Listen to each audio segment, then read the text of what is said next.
Alright, y'all, man. What's good, YouTube? Trizzy Gang and the Hood. Man, Trizzy Gang, what's good, family? We got part two. Part two, don't mind the red lips, y'all. I just got done eating some hot Cheetos. I can't even cap to y'all. You know what I'm saying? Had to get my little snackety snacks in before we watch the video. I didn't want to react and eat at the same time because y'all boys would have been telling me I'm crunching too much. You feel me? But we got part two of the Larry Bird and Magic Johnson documentary. Hey man, part one was some fire. I'm gonna be honest. I'm gonna be completely honest. Part one was fire, and that was only, bro. Y'all see it? Well, y'all can't see it. But 29. I can't even see it. I'm just excited to watch it. 29 minutes and 51 seconds. We got the part two. We're gonna do another 30-minute reaction, y'all. Let's get straight to this, man. Road to 10K. Let's see what it's talking about, man. What tripped me out was I'm riding in the limo and I'm seeing orange trees and lemon trees in people's front yards. I said, stop. That boy got to Cali. Pick an orange. Are you crazy? Whoa. I said, no. Hey, don't mind that, y'all. Do this. And so I ran up like a scared little kid, grabbed the orange and ran back to the limo. I'd never seen an orange tree. I'd never seen a lemon tree. I was fascinated. When 20-year-old Irvin Johnson arrived in Los Angeles in the fall of 1979, he was a world away from Lansing. I'm gonna be so real, bro. LA, even though I wasn't born during this time, bro, but I went to LA like probably around like 2006, maybe 7, 8, maybe potentially. I don't know. It was sometime during there. I was a kid, but I just remember like how Cali felt, how LA specifically felt. And it's like, and I just went to Cali, bro. I was just in LA literally in July. I was just in LA in July, even though I didn't really stay there. I was in the airport. I went around the city for a sec. And even then, I was actually around the city last March, y'all. I went to LA last year. My aunt passed away. You feel me? My whole entire mom's side is from LA. So I actually experienced the LA like feeling. And I ain't gonna lie, man. It don't hit the same, bro. Like y'all see this? Like it just felt different back in the day being in Cali. And this is in the 80s. You know what I'm saying? The 70s, 80s. But like even like the early 2000s, bro, Cali just felt different, bro. You had the Lakers. You just got everything around in Cali. It just felt different. The air was different, bro. And I don't even live in Cali. I live in Ohio. But it just felt different, bro. Los Angeles in the fall of 1979. He was a world away from Lansing, the only home he'd ever known. He was the #1 pick of the LA Lakers, a once dominant franchise stuck in mediocrity. In the stoic Kareem Abdul-Jabbar, the Lakers had talent, was energy. Yo, why I keep skipping? Irvin Magic Johnson was only the Lakers had talent. Okay, I guess that's the video. Irvin Magic Johnson was only too happy to provide it. Bro, how did he get to the Lakers though? Lit the place up. Changed the franchise. Changed the temperament. I changed it from the very first game. Kareem Skyhook. That shit was so unguardable. Here it was, the first game of a long season against the lowly Clippers. And Magic was embracing Kareem as if they'd just won their 10th championship. It was like, man, this is a different kind of dude. It's Magic for you. From the day he arrived, he became. What is Arsenio Hall doing on this mug? He's friends with Magic. Hey, shout out Arsenio Hall, bro. Straight legend, no cap. From the day he arrived, he became the prince of the city. He reminded me of a guy who wakes up without an alarm clock, and that's what I used to always say. I want to be happy enough to wake up without an alarm clock because I want to go into my world. Shout out to Magic, man. He had what it is. As far as I was concerned, the it was not his ability or his size. The it was his attitude, was his leadership, was his mind. I mean, I don't have to talk about Game 6 at Philadelphia. Magic Johnson will shove. In his rookie season, Magic had helped lead the Lakers to the NBA Finals against the Philadelphia 76ers. In Game 6, with an injured Abdul-Jabbar back home in LA, Magic played all 5 positions, scored 42 points, grabbed 15 rebounds, and dished out 7 assists. That's impressive, leading the man. Lakers to the championship. In just 4 years, he had won titles in high school, college, and the pros. Magic, what do you have that makes you perform like this in these championship games? Well, I don't know. Just I love to win. Across the masthead of the Los Angeles Times the next day, it said, "It's Magic." He was a star when he first arrived here, coming off the NC2A game. And quickly, during that first season, he became one of the stars in town. But that game put him on another level. That made him... Oh, for sure. A rookie? That's impressive. Can't even lie. It's funny how I wanted to meet the celebrities, but they wanted to meet me. I was like shocked. Magic. Like, wow, you know who I am? Magic and young, Mike. Famous, and after Lakers owner Jerry Buss signed him to a 25-year, $25 million contract, very rich. The kid from Lansing was ready to sample a different kind of fruit. His playboy boss knew all the ripest trees. I said, oh, I'm hanging with him. When they were coming into the box, and he had 10, 20 of them, and look, Irvin, which one you want? And I was like, oh, okay. It's like Yeah, that reminded me of the scene in Rush Hour 2 when they was about to get the massages and all the girls were on display. That just reminded me of that. I don't know why, bro. Let me get you. Let me get you. If y'all know what I'm talking about, bro, put it in the comments down below, man. Shout out to Chris Tucker. he had 10, 20 of them, and look, Irvin, which one you want? And I was like, oh, okay, it's like that? And then he said, I'm going to take you to the Playboy Mansion.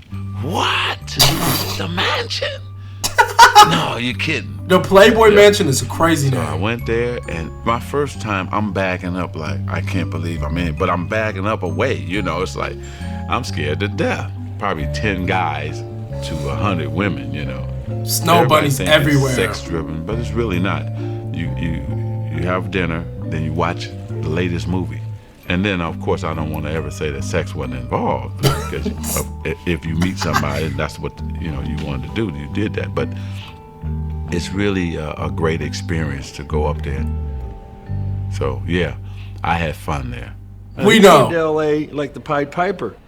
You know, people were giving him this and giving him that, but he stayed pretty grounded to the game. Everybody was getting high then, but you can't even smoke a joint around Magic. He had real That's good. old school, down in the trenches work ethic. And that was honed in him by his dad, Irvin Johnson Sr. Magic was always this guy. You know, he never did none of that, so I did everything for him. Magic Johnson was living on a natural high. He was starring in the role of a lifetime, point guard of a Hollywood team with an offense called Showtime. He even had the alter ego perfect for the production. I mean, Magic was his stage name. Even he would laugh about it. Even 7-Up hit different back then, bro. Well, he always says there's two people. There's Irvin Johnson from East Lansing, and there's Magic Johnson from Hollywood. Irvin Johnson is another guy. You know, here's Magic over here and here's Irvin over here. Irvin is this fun-loving guy. I am crying. Magic was so serious and dedicated to his game, and he was a crazy, crazy competitor and a crazy man. Irvin, I think, is the smiling kid from Lansing. I think Irvin died about 25 minutes after the NCAA championship. Irvin doesn't have the ego that Magic has. Magic got a crazy ego, and winning is everything. And Irvin wanted to, along with Magic, conquer LA. After having led the Lakers to 2 NBA Man, titles, shout out to Magic. He really was the GOAT point guard before Steph Curry, man. Like, all them years that had passed, up until when Curry got in the NBA, bro. That's going to trigger some of y'all, bro. I'm already knowing. But I'm just saying, like, up until Curry had gotten to the NBA, this man was really the GOAT point guard. in their first 4 years in town, Magic and Irvin were well on their way. Which is my opinion, though. I think Magic wanted to be friends with Larry Bird. He wanted to be friends with him on the World Invitational Tournament, and Larry just wasn't very receptive. I think he wanted to be friends with him during the Final Four. Larry wouldn't even go over and shake his hand. So now Magic's saying, well, what's with this guy? Everybody loves me. How come you don't love me? And then they get to their rookie year, the first time they play each other, well, they have a very hard foul. And they have to be separated a little bit. And Magic's like, all right, well, the heck with this guy. You don't like me? Fine. All right, good. I don't like you either. You know, he's a very competitive player, and I'm a very competitive player, and we go head to head, and we go for blood almost. The vibe was nasty. It was ugly. It was we didn't like each other. I'm the one that did all that. I just don't want to be hanging around him. I mean, that's my main competition. I don't care what nobody says, man. Larry is officially in my all-time favorite players list, bro. He just has to be, man. Like, after you really hear him talk, man, this man is the funniest dude ever. Escaped the memory of losing to him in 1979. Oh, it ate at him bad that he didn't win that national title against Magic. That was something, it just burned him. It was one thing for them to be in the 79 championship. Magic had the better team. Everybody agreed with that. Magic had the better game. Fine. Now you get to the pros. Larry has this incredible year. But there he is, watching in a club while Magic Johnson wins a championship, and he's thinking, all right, I'm behind 2-0 now. I watched that game, and I couldn't believe it. Yeah, that you got to think about that. Like, from Larry's perspective, having to watch the person that just beat you in the college championship go on the next season, y'all's rookie season, go on and win the chip, without his well, Kareem was better than Magic, but without his best player. Oh, if I'm Larry, I'm tight. I'm heated. I feel him at that level. But what Bird couldn't possibly. What I always wanted to play at that level. But what Bird couldn't possibly have known.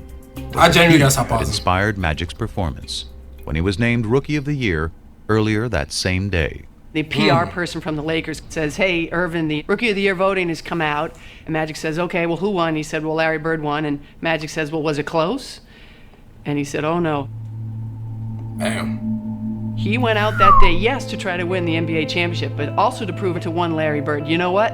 I should have been Rookie of the Year. Even though I won the championship, I still wanted to win Rookie of the Year too. He won that championship. I was pissed. I want him one. But even after he had won one the next year, his obsession only grew deeper. I'd get up in the mornings and see what he did because their games came on late. Then look at the box score. I had to have him there for some reason. It's like a crutch, somebody I can compare myself to. I hated what was being said that Larry was better than me and I'm just a guy who can control the game. My first 4 or 5 years, that bothered me a lot. NBA's best player I didn't tell all nobody around. it bothered me, but it did. Their competitive dislike emerged from a greater truth, that on the court, they were doppelgangers. Team-oriented stars who cared about winning above all else. Basketball savants who fused the substance of the 60s with the style of the 70s to create a new and exciting yet selfless way to play the game in the 1980s. Yeah, I'm gonna pass. But I'm gonna pass in a way to make you look like a jackass. Woo!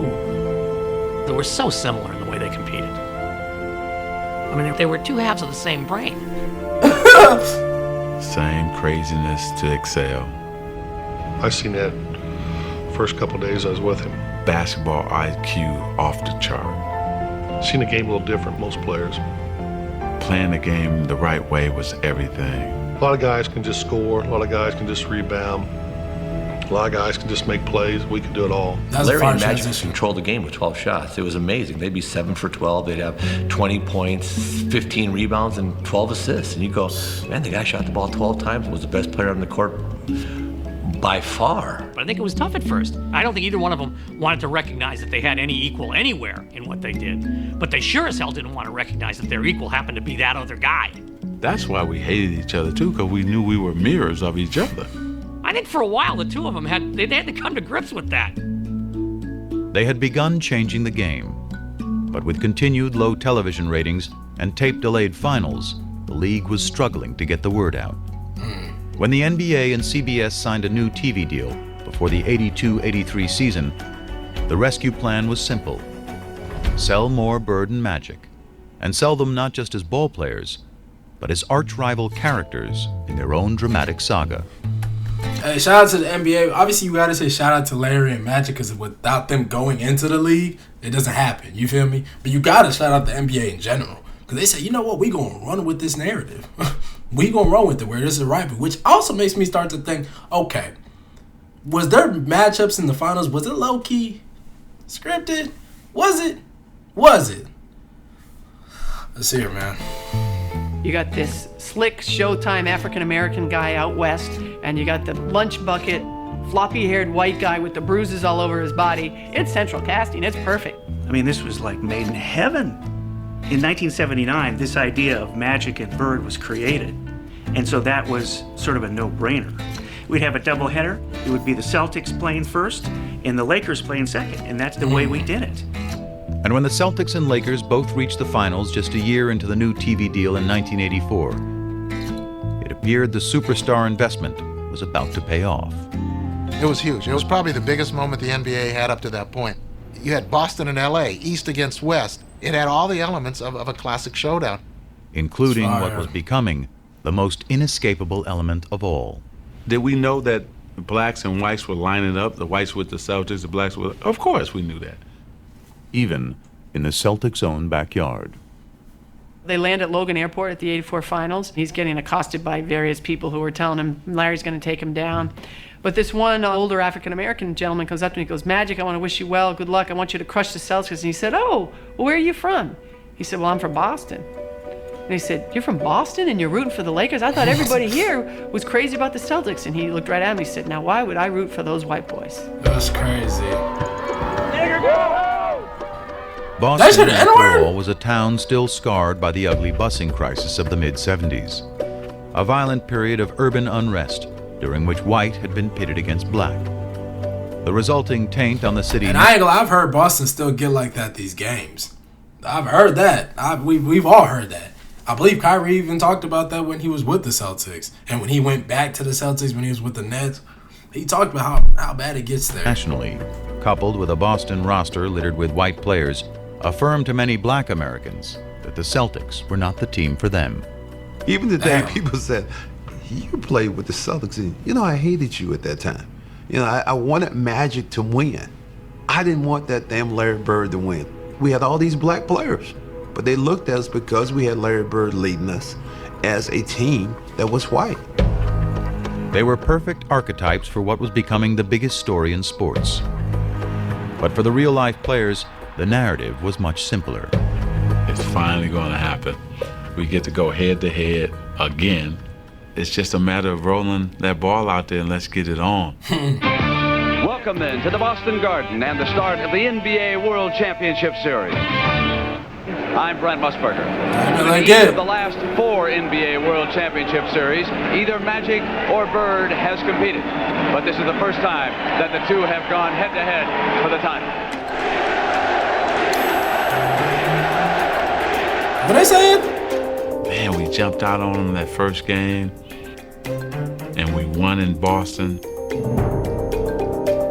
Damn. And with less than a minute to go in Game 2, the Lakers were closing in on a commanding series lead.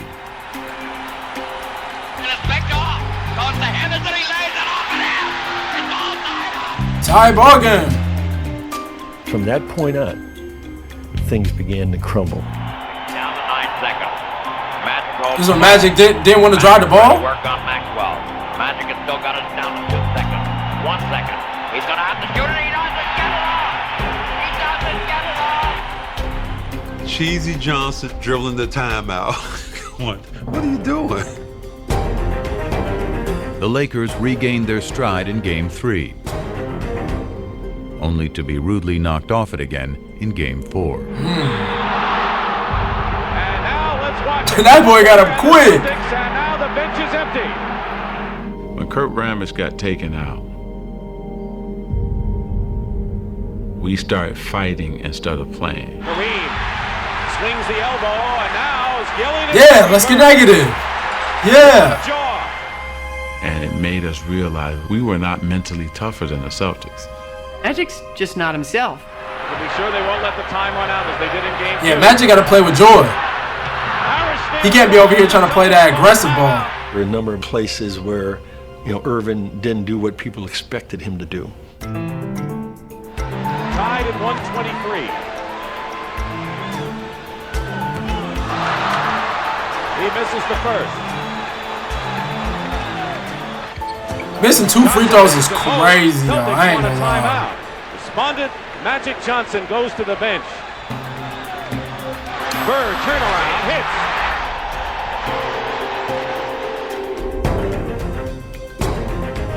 Game 5 went to the Celtics. Game 6 to the Lakers. It was like 1979 all over again. Down to one game for Bird and Magic. If everybody had to look at it, probably would have said this is going to be 7-game series. No, I thought we'd sweep them in 4, but it's a little bit longer now. We just have to do it in 7. That man was the only cocky. time I ever felt that. There ain't no way they're walking out here with a win. But it was a good cocky. No way. Lakers had several chances, and here's Larry Bird shucking down the court. Bird. How does he do it? Now Johnson with the ball. The Lakers trying to cut it to 1. And he loses it. Give me that shit.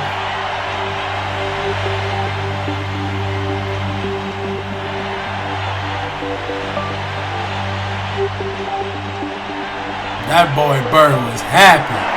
The Boston Celtics are the NBA World Champions. Bro, I still find it so crazy. They are never going to let this happen in the NBA. Never. Today, never.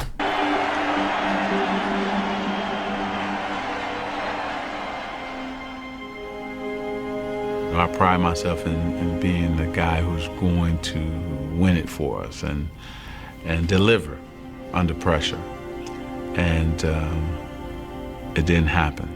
I hope he was hurting. Hope it killed him. He made some bad plays down the stretch, and nobody in there was happier than me. You know, not only winning the game makes you feel good, but just knowing the other guy's suffering, and you know he was. I remember after the game that both he and I were in the showers crying and stayed in there for about 35, 40 minutes. It was hard because not only had we lost to the Boston Celtics, he had lost to his nemesis, Larry Bird. I mean, it would suck for either of them. Just like him more, you know, because he was that good. And I think you be jealous. You jealous a little bit. Larry, does this get you even with Magic for what happened between Michigan State and Indiana State all those many years ago? We're professionals now, but I won this one for Terre Haute. Well, it was a big deal. I remember asking Quinn Buckner about it afterwards. They had a celebration in downtown Boston after they won the championship. And, you know, it was unusual for Larry to have these little outbursts, as Quinn would call them. But, you know, about 11:30 at night, Gotta celebrate that to one. Quinn, he goes, I got him. Gotta Finally celebrate got that him. one. And he was talking about Magic.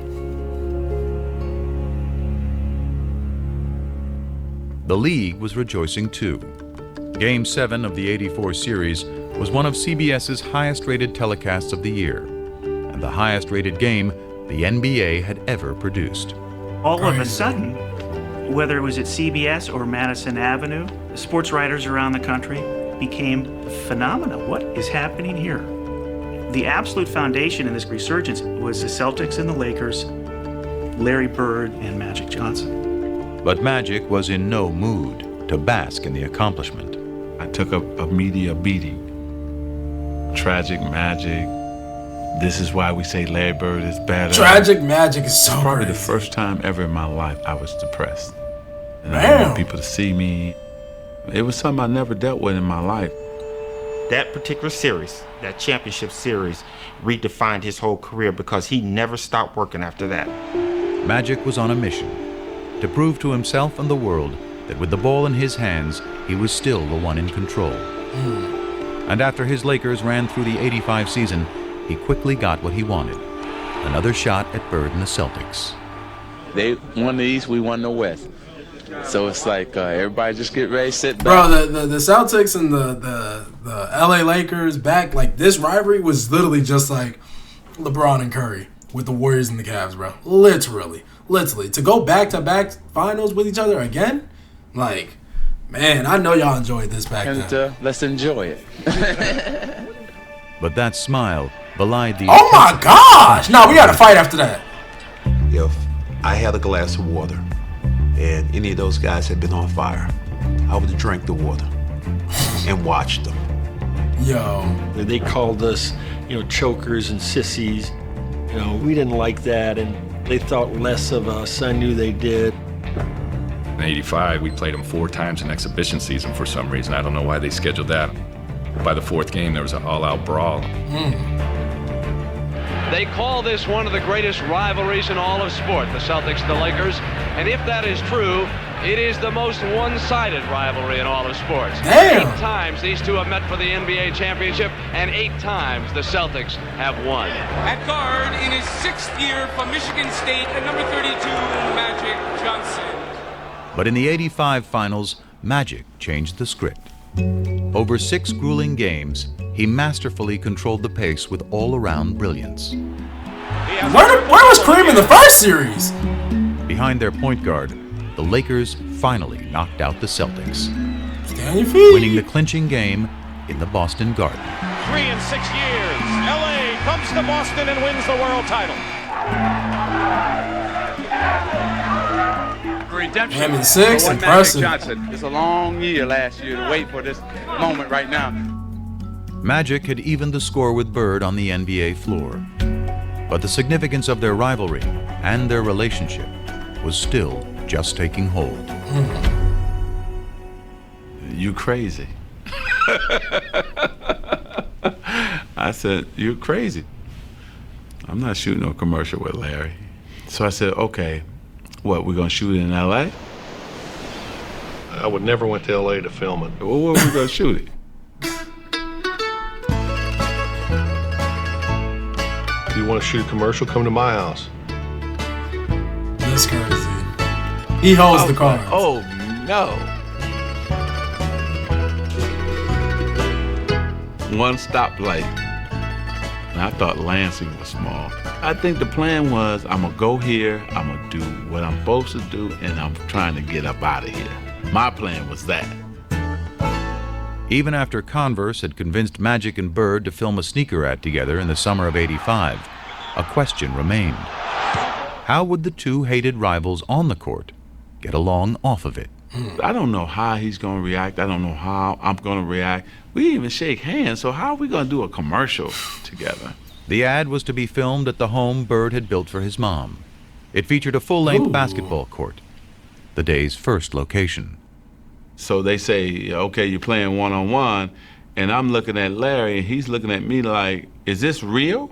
Are we playing? Because, you know, this is Magic and Bird. I could just hear Larry, starting in on, well, you bring it to the basket, and I'm going to send it 30 rows up. So the guy was like, no, not like that. A fun game. We were both like, oh, okay. Like, like you can see this relief coming over both of our faces. That brief détente led to the next day. this man Magic in his whole uniform. That's crazy. Dialogue. We sat down next to each other. How was your summer? Oh, it's going good. How was yours? It's going great.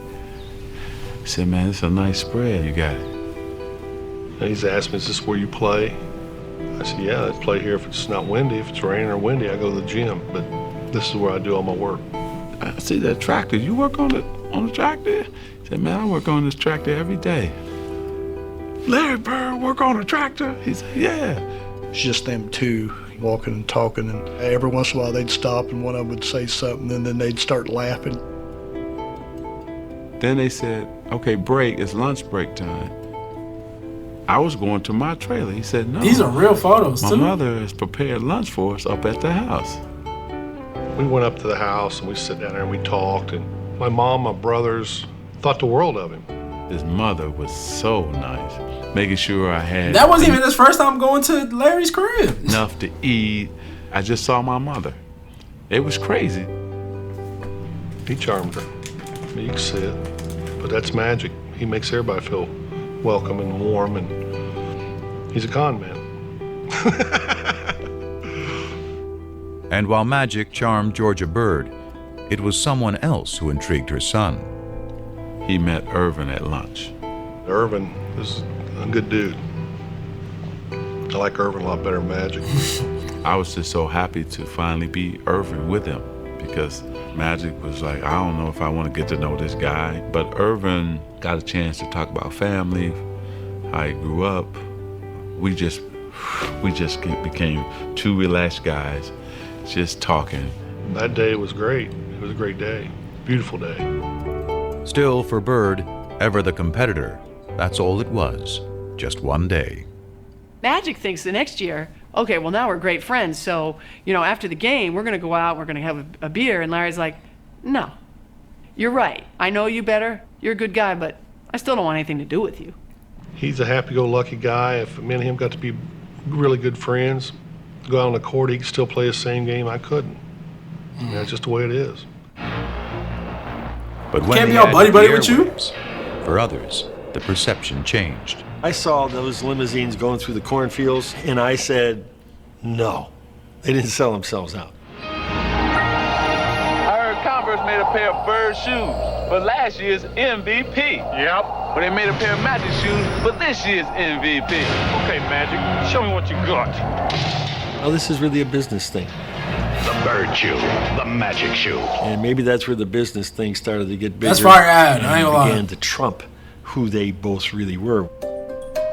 It polarized the whole idea of lunch bucket versus Hollywood, white versus black. Just cemented all the differences between them. Kids weren't wearing black gym shoes because they didn't want to be associated with the Larry Bird camp. You wore your white Converse.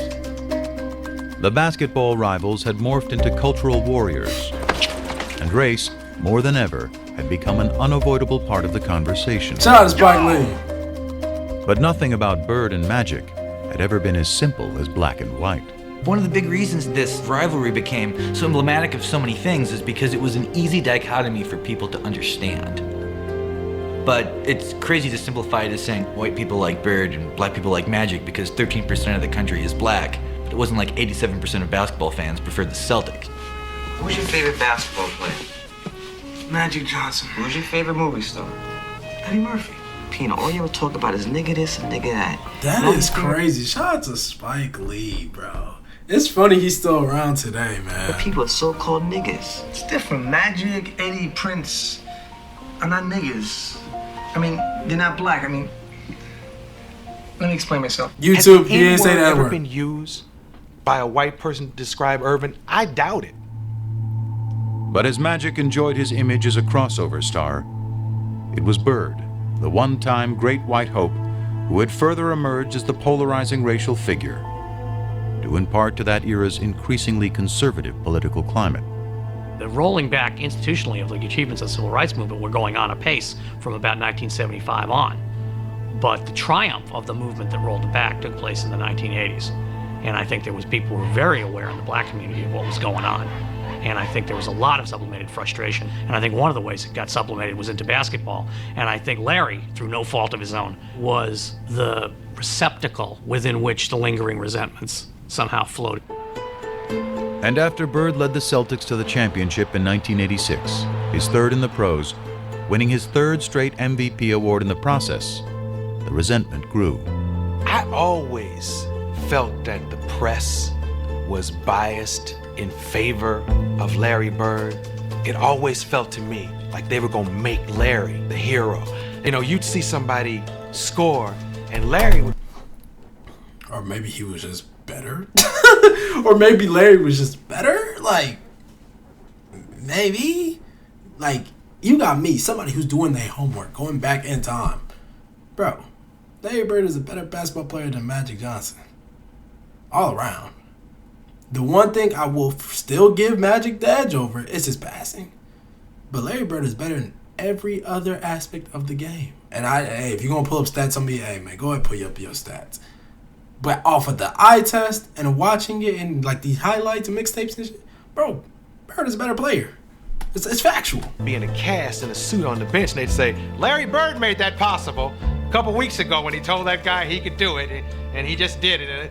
He ain't gonna get his motherfucker the assist and he not in the game? Not to be racist, but we have a white guy who's the best in the world. It's predominantly a black sport now, and you got a guy like Larry Bird who can't run, who can't jump, but can do everything out there. I wonder where that guy's at to this day, but he said not to be racist, so I know he wasn't being racist. It mean nothing to me. It don't mean anything to me. It never has. I don't know why. I mean, am I doing something wrong here? Bird may have sought to avoid the conversation entirely, but the more he won, the less he could escape it. That's how it goes. That game winner was so crazy. In 1987, to take the lead, after Boston beat the Detroit Pistons to advance to the finals for the 4th straight year, Pistons rookie Dennis Rodman called Bird overrated because he was white. His teammate Isaiah Thomas then chimed in with some thoughts of his own.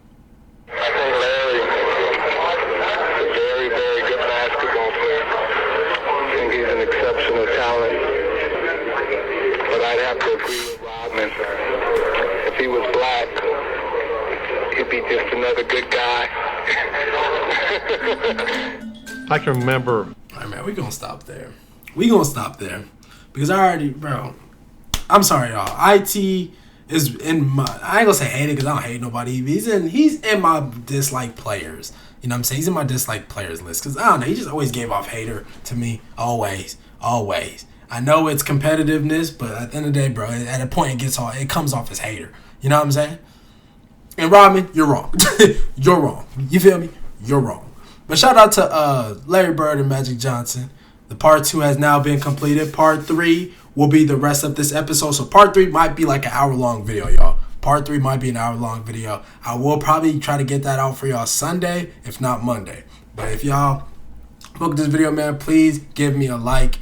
For the algorithm, please give me a like and also subscribe. I'll see you on the next one, man. I'm out.